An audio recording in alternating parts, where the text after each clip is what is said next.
Écho et Ecco. Il était une fois une voix. Elle était restée bloquée dans une grotte, au pied d'une montagne. Elle tournait en rond dans sa caverne. Depuis combien de temps gisait-elle dans ce trou? Elle ne le savait pas. Elle appelait sans relâche. « Ohé! Ohé! Il y a quelqu'un ?»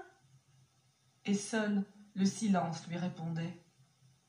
Quand on appelle et qu'on ne nous répond pas, on ne se sent pas bien. « Ohé! Ohé! Pourquoi personne ne me répond? Ouh! Il y a quelqu'un ?» La voix vivait des tourments d'émotion. Elle était souvent en rage contre la vie, contre ces gens qui ne lui répondaient pas. Tout alors l'exaspérait. Elle se cognait aux parois de la grotte, se faisait mal et finissait en larmes de désespoir. Aphone. Non, non, je ne me résignerai jamais. Je crierai, j'appellerai, je veux qu'on me réponde. Depuis combien de lunes, de soleil, de pluie et de tempête, de moissons et de semailles luttait-elle ainsi contre l'adversité de son sort? Comme elle était malheureuse avec sa vie, tout était noir autour d'elle, parce qu'elle ne vivait que du noir à l'intérieur d'elle. Si elle avait arrêté ses plaintes, ses pleurs, ses révoltes, peut-être aurait-elle entrevu un trou dans la grotte par lequel passait de la lumière. Oh, un tout petit filet de lumière, sans doute, mais de la lumière tout de même. Mais elle était aveuglée par ses ressentis qui l'empêchaient d'avancer vers cette espérance. Un jour, ou une nuit, on ne sait pas, elle pleurait la voix. Personne ne m'aime, personne ne fait attention à moi. Et elle entend dans le silence profond, mais si, moi, je t'entends. Mais qui est là? Qui me répond? C'est moi. Je suis dehors, devant cette grotte, et j'ai entendu tes pleurs. Comment tu t'appelles? Je m'appelle Ecco. Ecco? C'est le même nom que le mien? Non, je suis une petite Italienne, je viens de Sicile. Tout enfant, on m'a fait partir de mon pays que j'adorais. J'y avais connu la liberté. Ici, tout est plus triste pour moi. Mais je ne voulais plus être malheureuse de ma vie. Alors, j'ai décidé de m'appeler Ecco. Ah bon? Mais pourquoi tu me dis tout ça? Parce que nos prénoms se ressemblent. Toi, tu t'appelles Ecco. Tu attends une réponse sans cesse à l'extérieur de toi. Tu ne l'auras pas. Tu vois bien que tu t'abîmes à avoir ainsi besoin que les autres répondent à ton besoin d'être écouté, aimé. Oui, je n'en peux plus d'appeler. Oui, je n'ai plus d'écho. Mais comment faire? Fais comme moi. À force de pleurer ma vie, à force de ne plus en pouvoir d'attendre les autres, j'avais fermé mon cœur et je ne voulais plus les aimer. Comme moi, je ne veux plus les aimer. Ils sont trop indifférents, trop méchants. Oui, j'avais fait ça aussi. Et puis, je me suis rendu compte que c'est moi que je rendais malheureuse en me fermant à l'amour. Et j'ai pensé à mon nom, Ecco. Et j'ai voulu vivre avec lui. Je ne comprends pas. Ecco, ça veut dire c'est comme ça. Et je me suis dit, ma vie est comme ça. Elle est comme elle est. Les gens viennent, ou pas, m'aiment, ou pas. C'est comme ça. Ecco.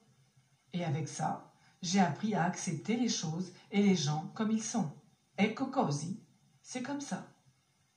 Et depuis, je me sens bien avec moi et avec les autres. Je les prends comme ils sont. Je ne sais pas faire ça. Je m'appelle Ecco et je ne sais qu'appeler, qu'attendre un écho. Dis, tu m'apprendras à devenir Ecco?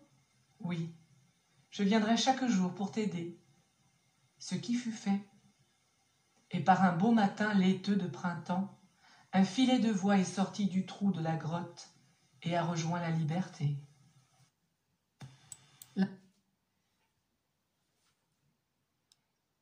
Marguerite. Il était une fois une Marguerite qui s'amusait tout le temps. Elle était si gaie qu'elle ne voyait jamais le temps passer.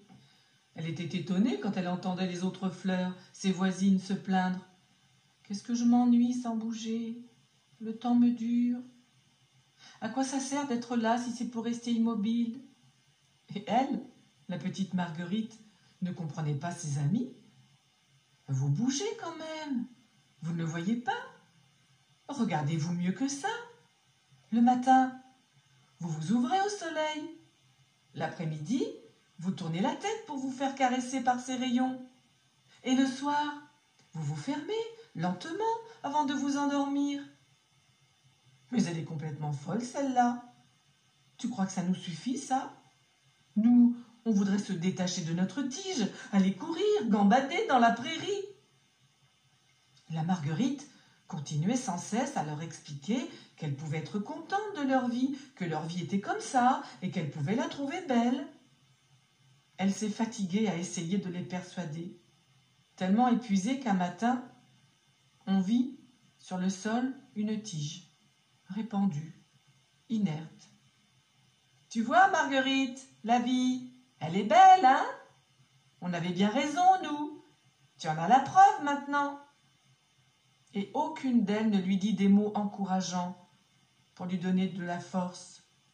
Elle continuait à se plaindre de tout et de rien, à critiquer cette pauvre Marguerite qui était pleine d'illusions et qui était bien punie, bien fait pour elle. Un nuage, un tout petit nuage, passait au-dessus de la prairie. Il était toujours content d'entendre Marguerite chanter. Et il fut étonné du silence de la petite fleur. Quand il la vit sans mouvement, il fit tomber sur elle des gouttes qu'il choisit toutes fines, toutes légères, pour ne pas lui faire mal et pour lui donner de l'eau. Car l'eau, tu le sais, c'est la vie. Avec les gouttes de pluie, le nuage lui envoya des pensées douces. Il lui dit combien elle était belle et vivante, enthousiaste et gaie, qu'elle avait à s'occuper de son bonheur à elle, que chacun a à s'occuper de se rendre heureux, que c'est ça la vraie vie. Chacun a à se rendre heureux lui-même et offrir ce bonheur à qui veut le prendre, comme on ramasse une fleur et qu'on respire son parfum.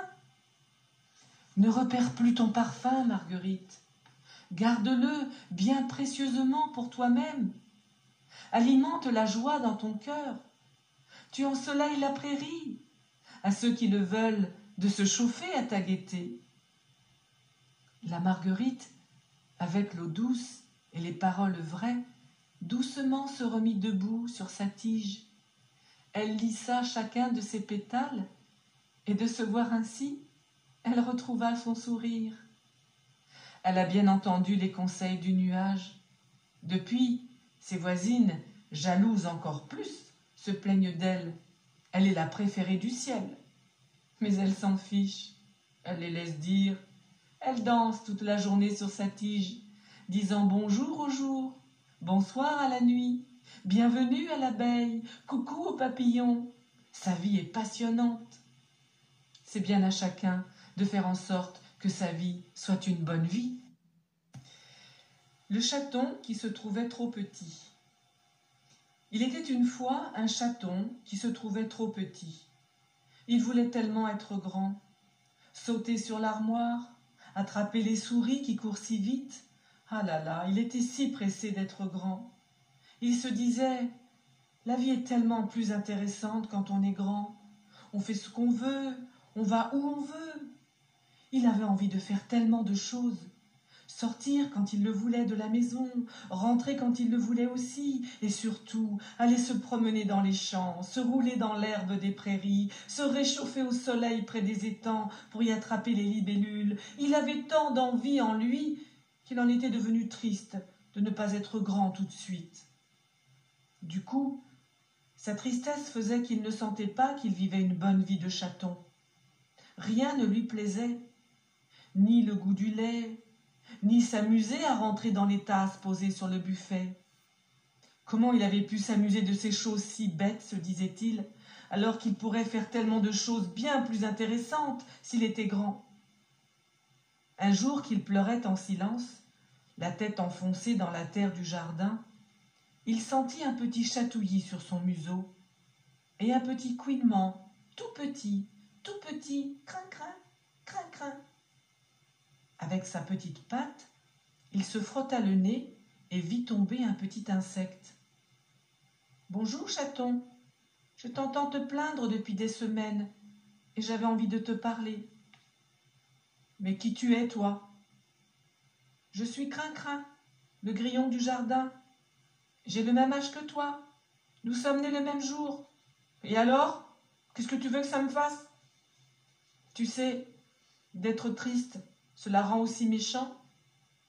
Toi, tu es triste de ne pas être grand.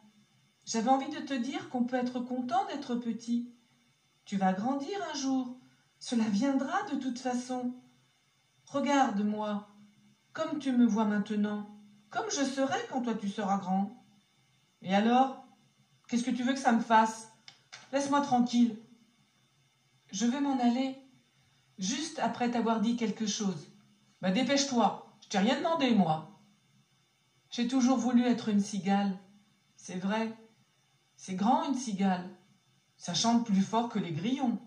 Ça va au soleil du midi, ça se colle au pin des Landes et ça couine toute la journée. Ah, que j'aurais voulu être une cigale. Le grillon se met à pleurer en disant cela, et le chaton commence à sentir de la sympathie pour lui, qui au lieu de se mettre en colère parce qu'il est petit, ose éprouver la vraie émotion qui va avec et qui est le chagrin. J'ai perdu l'appétit et le sommeil. J'ai failli m'en aller de ma famille, tout quitter pour vivre tout seul avec ma tristesse. J'ai passé des jours et des nuits dans mes pensées. Et puis un jour, je me suis vue dans l'eau d'une petite flaque et je me suis fait peur. J'avais maigri, j'étais encore plus petit. Oh non, surtout pas ça. C'est vrai, dit le chaton, c'est pas marrant d'être petit. Oui, c'est ce que je me disais. Et un jour, j'ai voulu ne plus être triste à cause de ça. Ça me pourrissait la vie. Alors, j'ai décidé de voir ce qui était bon dans ma vie de petit grillon. D'accord, je ne chanterai jamais comme une cigale. Mais j'ai écouté mon crin-crin et je l'ai trouvé léger, discret. Je me suis rendu compte qu'il y avait des avantages à être petit. Je pouvais entrer dans les minuscules trous que font les fourmis pour aller les regarder vivre. Ça, une cigale ne peut pas le faire. Et puis l'hiver, je vais me blottir dans les maisons tout près des cheminées. Et je porte bonheur aux gens, puisqu'ils disent que je suis le grillon des foyers. Petit à petit, en pensant comme ça, je me suis rendu compte que j'étais bien comme j'étais, que je pouvais m'aimer comme ça, que j'avais plein de bonnes choses à vivre en étant petit. Tu sais, ce ne sont pas les choses qui nous font mal, c'est notre regard sur les choses. Le chaton était intéressé par ce grillon. Il en avait oublié sa colère. Qu'est-ce que ça veut dire ? Ben, ça veut dire que c'est toi qui interprètes ce qui t'arrive et c'est toi qui décides de sentir si c'est bon ou pas bon. Tu peux changer et trouver que c'est bon d'être un chaton. Tu n'as pas des exemples auxquels tu pourrais penser qui te font sentir que c'est bon d'être un petit chat ? Le chaton se gratta entre les oreilles. Ses yeux étaient en recherche de souvenirs. Il avait tellement oublié le bon de sa vie. Jordan, ma maîtresse, me prend souvent dans ses bras. Elle est toute contente car elle dit qu'elle peut me mettre dans le creux de son cou. C'est vrai que quand je serai grand, elle ne pourra plus le faire. Oui, et puis Anthony, il est si gentil avec moi. Il joue sans me faire mal. Il est délicat. Et il m'appelle mon chatounet en m'embrassant délicatement. C'est vrai que c'est bon, ça aussi. Tu vois, en pensant à des choses bonnes que tu vis, tu vas peut-être te rendre compte que petit ou grand, on peut être heureux de sa vie. Allez, je m'en vais. J'ai rendez-vous avec les termites du bout du jardin. Le crabe et la crevette. Il était une fois un petit crabe. Il était très jeune, tout juste l'âge de tomber amoureux. Jusqu'alors, il ne regardait pas les crabettes, indifférent à leur charme. Il préférait jouer avec ses copains, à se courser sous les rochers, à éviter les épuisettes des petits gamins qui voulaient les mettre dans leur seau. Mais voilà, la vie est comme ça. À un moment, quand le crabe est suffisamment grand, il commence à s'intéresser aux filles, aux crabettes. Ça l'embêtait bien, Krabitou, car il aurait préféré rester comme ça, avec plein de copains et de copines, mais pas d'amourettes. Mais la vie mène la danse et on est tous un jour ou l'autre amoureux. Il résistait pourtant à l'amour. Crabicette lui faisait les beaux yeux depuis quelque temps, mais lui l'évitait. Elle était désolée de voir que ses élans vers lui étaient inutiles. C'est très difficile d'aimer un crabe qui ne vous montre pas d'amour. Alors un jour, elle a décidé de ne plus ressentir d'élan pour Krabitou. Chaque fois qu'elle pensait à lui, que son cœur se dilatait, elle faisait de gros efforts pour le fermer, pour ne plus avoir Krabitou dans sa tête, pour le faire sortir d'elle. Elle souffrait beaucoup d'essayer de ne plus souffrir d'aimer. Qu'est-ce qu'il vaut mieux? Souffrir en aimant quelqu'un qui ne nous aime pas? Ou alors souffrir en se forçant à ne plus aimer quelqu'un qu'on aime et qui ne nous aime pas? Ah, parfois, la vie est bien compliquée. Elle réfléchissait à ces questions car elle voyait qu'elle devenait triste, qu'elle ne riait plus. L'amour parfois nous fait mal. Et pourtant, ça ne devrait pas être comme ça. C'est quand on s'empêche d'aimer que l'amour fait mal. Crevetta voyait bien le manège de Krabitou et de Crabicette. C'était une vieille crevette. Elle avait navigué depuis bien des années dans les vagues de l'amour. « Tu es maussade, Crabicette ?»« Oui. Je n'en peux plus d'essayer de ne plus aimer Krabitou. J'ai trop mal de ne pas le voir venir vers moi. »« Tu crois qu'il n'éprouve rien pour toi ?»« Je ne sais pas. Parfois il me regarde, mais il ne veut pas que je le sache. Parfois, quand je m'approche très près de lui, il reste là, et je sens bien que je lui plais. Mais pourquoi il ne se penche pas vers moi? Pourquoi il ne me prend pas dans ses pinces? Eh oui, parfois il arrive qu'on s'empêche d'aimer. Il y a beaucoup de crabes qui n'osent pas être libres, libres de rire, de chanter, de danser, d'être tout simplement vrais, eux-mêmes. Alors, ça fait des handicapés de l'amour. Peut-être que Krabitou est un handicapé de l'amour? Ah bon? Eh oui, tu sais, moi j'étais comme ça. Je ne savais pas montrer que j'aimais. D'ailleurs, j'ai perdu comme ça un crevetton que j'aimais. J'en ai eu tellement de chagrin que je me suis appliquée à apprendre à montrer de la tendresse. Tu sais, on n'est pas tendre spontanément. Ça s'apprend. J'ai appris. Et ça m'a demandé beaucoup de travail, beaucoup d'efforts. Mais ça me donne aujourd'hui beaucoup de joie. Je peux dire facilement que j'aime. Je peux librement caresser la joue de quelqu'un pour qui je sens de l'affection. Je me suis donné la liberté d'aimer et de montrer mon amour pour tout le monde et pour tout ce qui compose ma vie. Quand je danse, je montre à la musique ma tendresse pour elle. Quand je regarde les prés ou la mer ou un jardin, je montre mon amour pour tout ce que je regarde, pour tout ce que je touche, pour tout ce qui côtoie ma vie. Eh bien, quelle leçon! Mais ça ne me dit pas comment faire avec Krabitou. Ah oui, c'est vrai. La question c'est, est-ce qu'il t'aime ou est-ce qu'il a trop de pudeur pour te le montrer? Eh oui, et alors, je fais quoi moi? Je ne sais pas. Si tu décidais de ne pas te fermer à l'amour que tu ressens, tu ferais quoi? Je crois que j'irais lui parler, lui dire tout doucement pour ne pas l'effrayer que je voudrais savoir si je peux continuer à l'aimer ou pas. Comme ça, s'il me dit clairement qu'il ne m'aime pas, je pourrais alors essayer de ne plus ressentir de l'élan pour lui. Eh bien, je pense que tu vois juste. Je te souhaite bonne chance. Tu es peut-être comme moi. Tu espères que Krabitou va craquer. On les laisse tous les deux, dans l'intimité. On ne va pas les espionner quand même. Le Joker. Il était une fois un jeu de 52 cartes qui servait beaucoup dans la famille où les personnes adoraient jouer au rami. Ils passaient toute leur soirée autour de la table, à les trier, à les assembler, à faire des tierces ou des ensembles, à les poser devant eux. Leur rire, leur bavardage égayaient la salle à manger. Pendant des années, depuis le plus jeune âge des enfants, c'était une tradition dans la famille que de jouer au rami.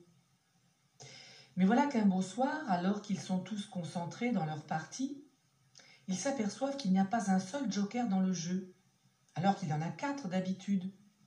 Mais où sont-ils passés? Et impossible de jouer sans joker. On perd sans cette carte qui remplace toutes les autres.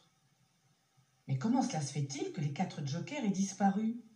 Tous cherchent, sous la table, dans les tiroirs, sous les draps. Mais pas de joker. Et ils tiennent tellement à ce jeu-là qu'ils ont depuis tant d'années. Voilà donc cette famille qui tombe dans la tristesse. Car tu le sais, toi, quand on ne peut plus jouer dans sa vie, on devient triste. C'est pour ça qu'il est vital d'entretenir le jeu dans sa vie. Le jeu, c'est d'aimer ce qu'on fait, c'est de vivre à plein ses jours et ses rêves. Le jeu, c'est la sève de la vie. Si on l'enlève de soi, c'est comme si on supprime la sève d'un arbre. Peu à peu, la vie s'en va et on se dessèche. Et à quoi ça sert une vie si on ne joue pas? Toutes les cartes tiennent un conciliabule. C'est une réunion où tout le monde parle de la même chose et surtout où on essaye de trouver une solution. L'as de carreau dit « Je m'en doutais. Depuis des semaines que le joker se plaignait. » « Ah bon? Mais pourquoi il ne nous a rien dit? Parce qu'il est gentil.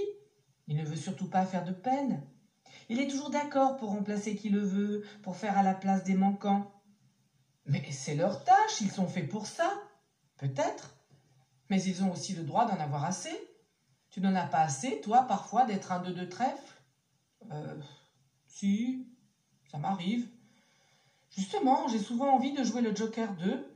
Il est souvent dans le jeu de Jordan et j'ai un faible pour elle. Tu vois, on en vit souvent sans savoir vraiment ce que ressent celui qu'on envie. Tout ça, c'est bien joli, mais qu'est-ce qu'on va faire? Personne ne peut plus jouer avec nous à cause d'eux. On n'a pas le droit de laisser tomber les copains. Ah bon? Tu crois qu'il vaudrait mieux qu'ils soient malheureux tout le temps, juste pour que les autres soient heureux? Alors comment on fait pour être heureux si on ne fait pas ce que les autres veulent? Alors comment on fait pour être heureux en se forçant à dire ou à faire des choses qu'on ne veut pas? Alors comment on respecte les autres en faisant ce qu'on veut? Oh, vous avez fini ce barouf! Et arrivent les 4 jokers, main dans la main. Ils se placent au milieu des autres cartes. C'est Jock 1 qui parle. Oui, depuis des années que je suis Jock et que je remplace toutes les cartes. Que je vous remplace tous. On veut un roi? On me met à sa place. Mais c'est provisoire. Juste le temps d'1 minute. On me prend ensuite et on me met à la place d'un 3 de pique ou d'un as de carreau. Je n'en peux plus de ne pas savoir qui je suis. Qui je suis, moi?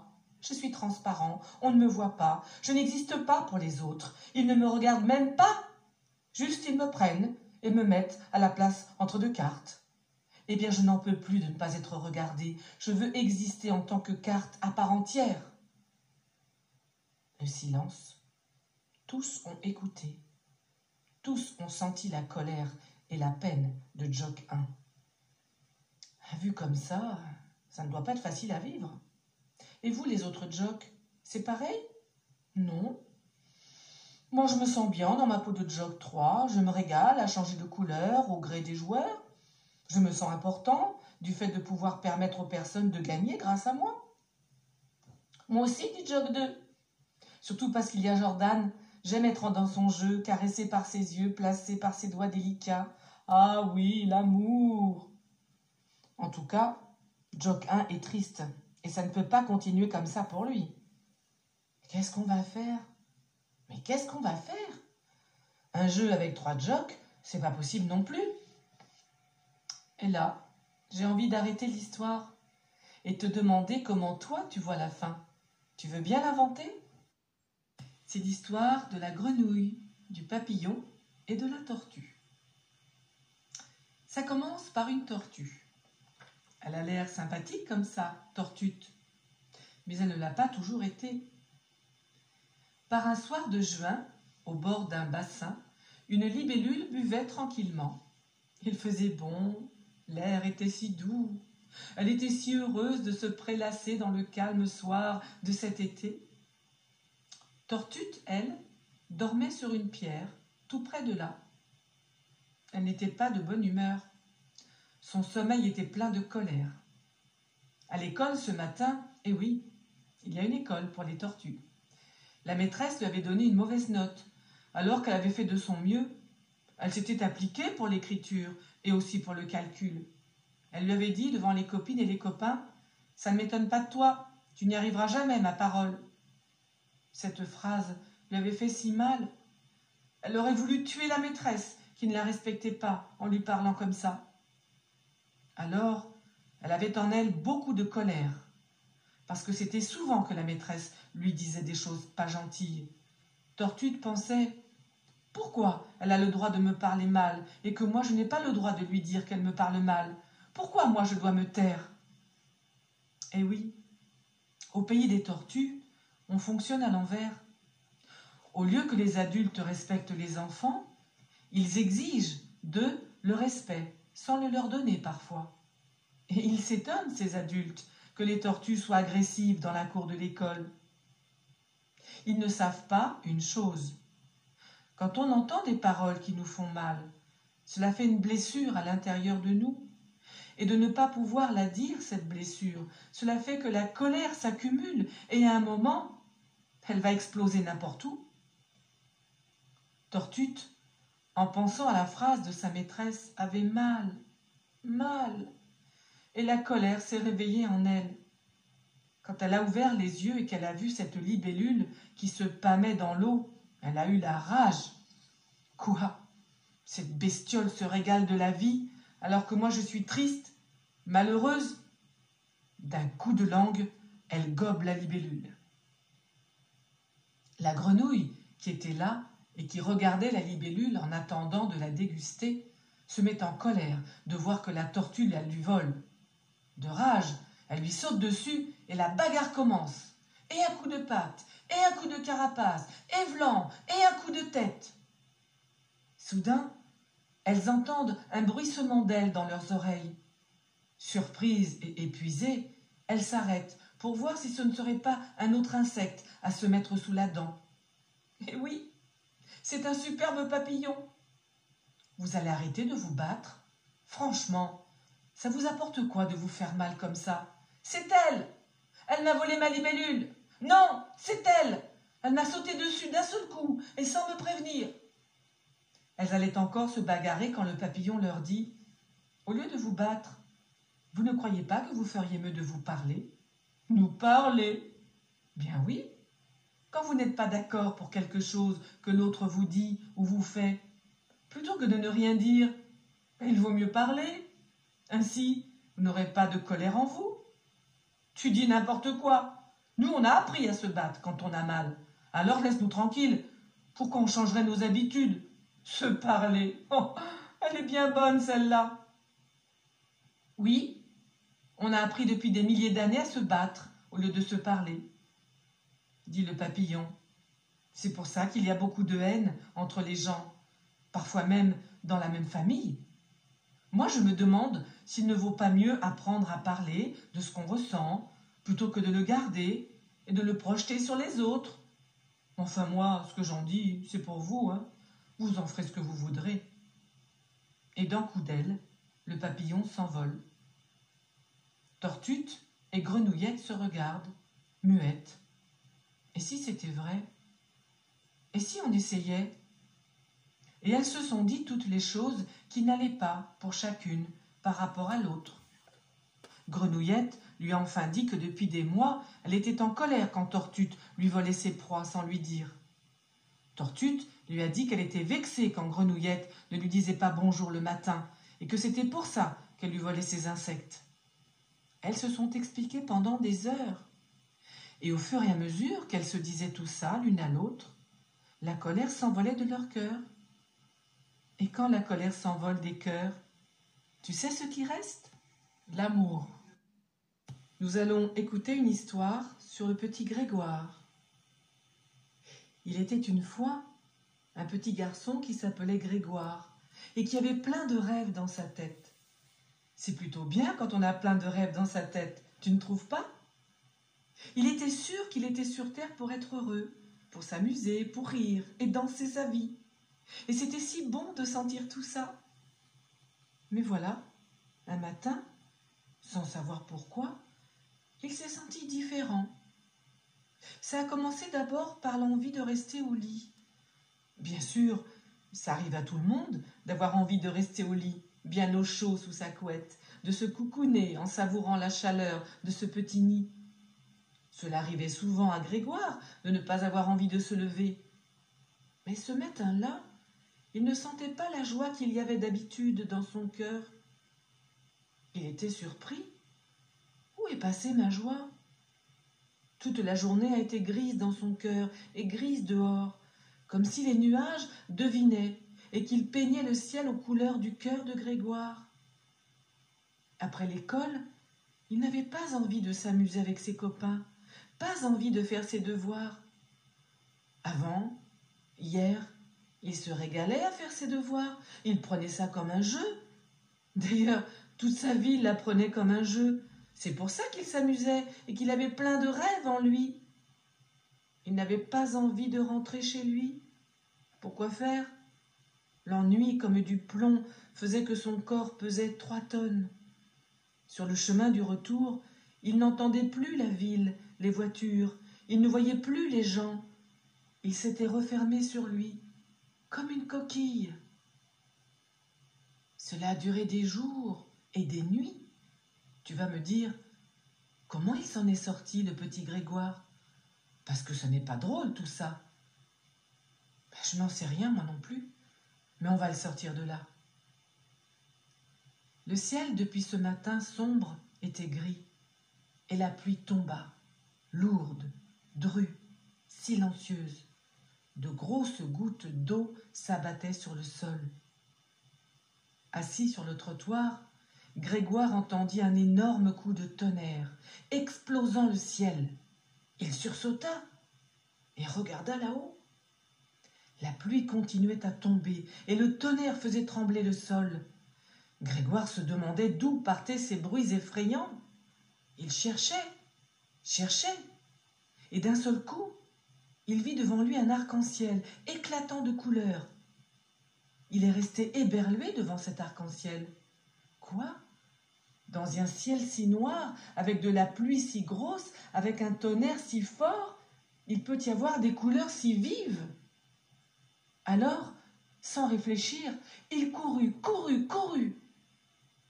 Il arriva dans un petit jardin public et il ramassa une branche que le vent avait fait tomber. « Je vais fabriquer un arc avec la ficelle que j'amenai ce matin en classe. » Et il prit des branches, bien droites, bien dures, qu'il lança dans son arc. Il visa l'arc-en-ciel. La flèche, comme une fusée, partait d'un seul coup, fonçait dans l'arc-en-ciel, se piquait dans une couleur et redescendait aux pieds de Grégoire. Il la posait contre son cœur et il se disait que la couleur y entrait.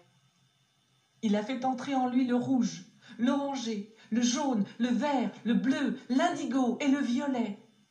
Chaque couleur qui le pénétrait amenait une étincelle de lumière, de chaleur. Et sous la pluie, sous le tonnerre et le fracas des éclairs, Grégoire a hurlé en levant sa tête vers l'arc-en-ciel pour le remercier. « Hurrah! Hurrah! J'ai retrouvé ma joie! Merci à toi, le tonnerre, de m'avoir réveillé. Merci à toi, l'arc-en-ciel, de m'avoir redonné la vie. » Et dans un dernier éclatement, Grégoire entendit le tonnerre lui dire « C'est toi que tu as remercié, car c'est toi qui as fabriqué l'arc, qui a lancé les flèches, c'est bien toi qui as remis la joie dans ton cœur. » De ce jour, jamais plus Grégoire n'a connu la peine plus de 5 secondes. Il avait appris comment faire pour s'amener la joie lui-même dans son cœur. Et plein de rêves sont revenus dans sa tête. Le sucre candi et le rat. Il était une fois un sucre candi. Il était beau. Il avait été purifié dans l'usine qui s'occupe de nettoyer le sucre, qui est marron et sale. À la fin du traitement spécial, le sucre est propre, net, sans aucune salissure. Il est cristallisé et composé de milliers de minuscules cristaux. Le sucre candi est au sucre ce que le diamant est aux pierres précieuses. Donc tu vois combien ce sucre est précieux. Il se sentait d'ailleurs très spécial, particulier. Quand on est aussi propre, net, on ne fait pas n'importe quoi, on ne parle pas n'importe comment, on ne dit pas n'importe quoi. On a une image à entretenir, on l'appelle la belle image de soi. Les humains aussi se fabriquent dans leur tête une belle image d'eux. C'est pas mal comme idée, sauf que ça enlève la liberté d'être qui on est, ça enlève la possibilité de se tromper, de ne pas être parfait. Et quand ça arrive, on s'en veut beaucoup. C'est ça qui fait mal, c'est quand on ne s'autorise pas à ne pas être la belle image de soi. Notre sucre candi était comme ça. C'est une sucrète, en fait. Elle ne supportait pas la moindre poussière sur elle. Elle se montrait toujours impeccable dans ses cristaux brillants au soleil. Elle ne supportait pas de se montrer fragile, et quand elle était de mauvaise humeur, elle avait honte d'elle. Elle ne se sentait pas toujours en forme. Souvent, elle était tristounette, sans savoir pourquoi. Bien sûr, il y a plein de raisons à la tristesse.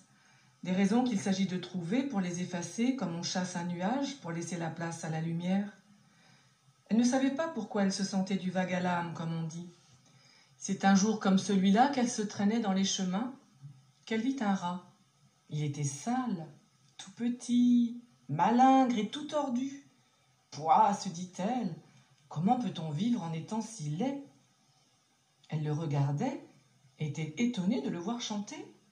Il gratouillait la terre, cherchant des grains de blé à grignoter. Il allait à droite, à gauche, riant tout seul. Il la vit et lui dit en souriant « Bonjour, tu es bien belle. Bonjour, toi. Tu n'as pas l'air beau. Oui, je le sais, mais je me trouve beau, moi, comme je suis. Tu es bien petit. Oui, je suis un petit rat, un raton. Tu sais, pendant longtemps, je ne m'aimais pas, parce que chez nous, il faut être un beau rat, bien gras, bien poilu. Il faut être solide et courir vite, avoir une famille et bien s'occuper de ses petits. Il faut tellement de choses pour vivre dans la société des rats que j'avais honte de ne pas correspondre à tout cela. J'étais si malheureux et je m'en voulais tellement. C'est comme moi, dit Sucre Candi. Je suis lasse d'essayer de dire, de faire ce que les autres disent qu'il faut faire et dire et penser. Et pourtant, ça ne se fait pas d'être soi-même. Ah bon? Et qui te l'a dit que ça ne se faisait pas? Moi, un beau matin, j'ai balancé tous ces ordres venus de la société des rats et j'ai décidé d'être qui je suis, avec mes défauts et mes qualités, avec mes désirs à moi et pas ceux des autres. Et hop, je me suis libérée. Eh ben, je n'en reviens pas. Et tu t'aimes comme ça? Je ne veux pas te vexer, je veux juste savoir. Oui, je m'aime comme je suis, petit, malingre, bossu. Je m'aime peureux, je m'aime menteur quelquefois, paresseux aussi. Je m'aime courageux parfois, gai, rieur et joueur. J'aime tout ce que je suis, et toi? Et la sucrète se met à pleurer. Et le sucre se met à fondre autour d'elle. Le raton essaie de la consoler, mais rien n'y fait. Au bout de 2 heures de larmes, la sucrète a fondu, et il ne reste qu'un tout petit noyau de sucre. C'est le sucre que l'usine n'a pas nettoyé, car on ne peut pas nettoyer la totalité du sucre, il reste toujours le noyau au milieu. C'est comme pour les humains. Quand on enlève les couches et les couches d'images de soi, il reste le noyau, c'est-à-dire qui on est vraiment. D'un seul coup, Sucrète se regarde. Elle se trouve belle avec de la salissure en elle, des traces de marron, et elle voit qu'elle a aussi des pépites dorées. Je suis tout cela, se dit-elle. Je ne le savais pas. Et tous les deux s'en vont par les champs, décidés à rester eux-mêmes pour toujours, sans souci du qu'en dira-t-on. Ouinon. Il était une fois un âne qui s'appelait Ouinon. Sa maîtresse l'avait appelé ainsi parce qu'il ne savait jamais ce qu'il voulait. C'était Ouinon. « Vas-tu avancer ?»« Hi !» lançait-il en mettant ses pattes les unes devant les autres. Et soudain il s'arrêtait. « Han !» Et rien ne le faisait bouger de là. Alors lui riait-elle au museau. « C'est hi ou c'est han? C'est oui ou c'est non ?» De là était venu son nom de Ouinon. Cet âne ne savait pas ce qu'il voulait. Il avait beaucoup de mal à choisir. Beaucoup d'animaux sont ainsi. Pas que des animaux d'ailleurs. Quand il voulait aller se promener tout seul, il avait le choix du chemin à prendre. Vers la forêt ou vers la prairie? Comment choisir?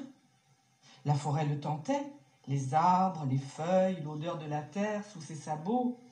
La prairie, l'herbe si bonne, si tendre. Et il hésitait. Allez, la forêt. Et puis non, la prairie. C'était épuisant. Il finissait par rester dans son enclos, ne sachant pas choisir. C'était pareil pour la nourriture. Le foin ou les carottes fraîches? Oh là là, que c'est difficile de faire un choix. Oui, non, oui, non. Oui, non s'épuisait à se poser des questions pour sentir qu'il faisait de bons choix. Il revenait sans cesse sur ses décisions. Un soir, n'en pouvant plus, il s'étendit de tout son long sur sa litière pour ne plus bouger. On fit venir un vétérinaire. Les piqûres n'y firent rien. Oui, non fermait les yeux, immobile. Pour le coup, c'était non. Alors, tu ne veux pas bouger, lui disait sa maîtresse.